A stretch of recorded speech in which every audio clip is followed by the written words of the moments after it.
Hi Shlomo. Hi Nico, how are you doing? Very good. Good to see you. Good to see you too. So I had a draft of a sales plan that I wanted to go through with you. Very good. I know there's quite a bit of potential for the Gridpro product here in the States, but just in looking at the data through all the past 4 or 5 weekends, I've determined that one of the largest segments that we could really focus on here in the Mid-Atlantic region is that of supermarkets. The quote-unquote holy grail of marketing is being able to anticipate what customers are going to want to buy.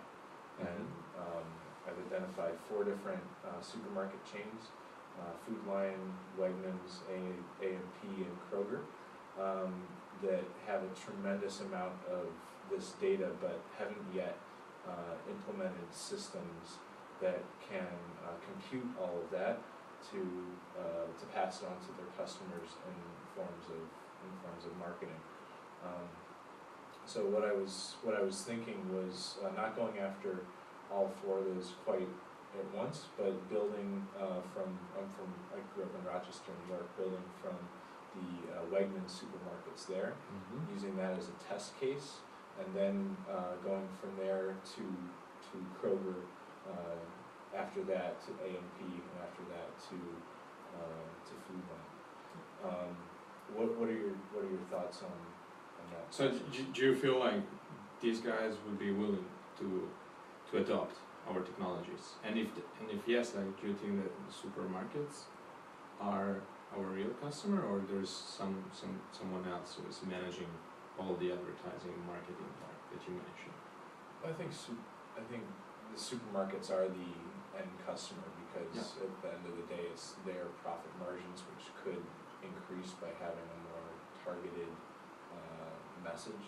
I know they work hand in hand with a lot of different advertising firms and web marketing agencies, but this could be one of those things where you have direct impact very quickly, and they're saving money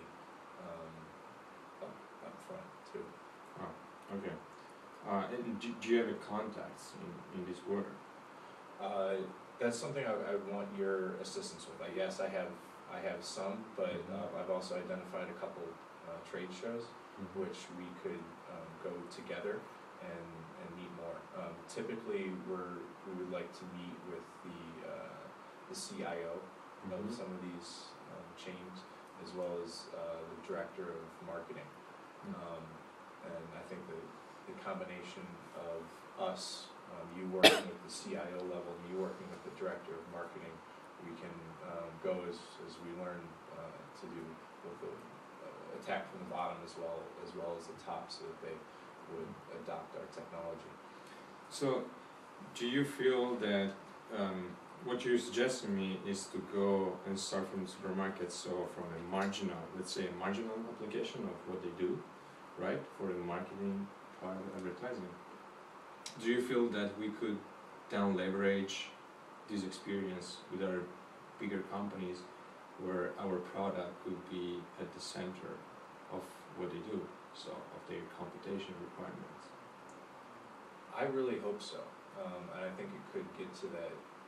I think it could get to that point at some point down the line, but trying to convince them of that drastic level of change early on will be difficult. So let's, I think, go after some of the more low-hanging fruit, and then the good thing is once it's proven in a retail type industry like this, we can go and expand to other sectors beyond food, such as clothing and general merchandising too. So I think it has a lot of other interesting applications beyond this, but this is a good, bright market to attack right now. Yeah, and 2 things. So you mentioned Rochester, so New York. How do you feel to manage in terms of the territory attack, and also in terms of your time in the next 3 months? I think it's more going to be focused on obviously staying within my geographical region, but focusing more on these key customers at the beginning, and then building off of that, following the demand. Okay. That's really cool. I see. And in terms the time. Any other questions? No, I think that's an interesting plan. If you need further assistance, just come back and see me. Okay? Thank you. See you, Nico.